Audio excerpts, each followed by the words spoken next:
Salutare toată lumea! Astăzi vreau să fac un unboxing la o pereche de cărți nouă. Spatele le-am desfăcut pentru că nu aveam răbdare, dar n-am umblat la ele.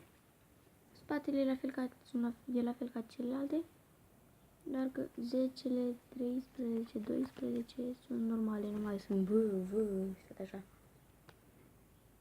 Și evident sunt noi, uitați cum alunecă, hop.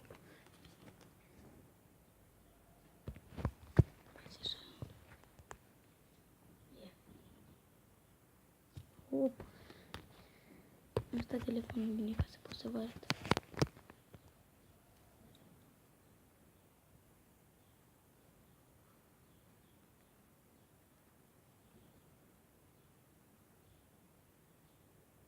Nu știu cât de bine se vede acolo, dar aici se învârte chiar repede.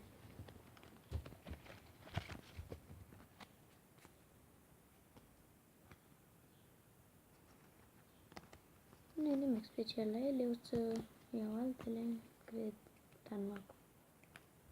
Peste 1, 2.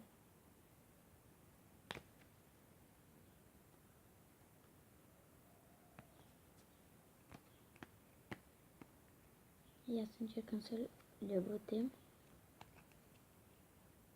Că mie nu prea mi-iese. Dar poate cu astea noi.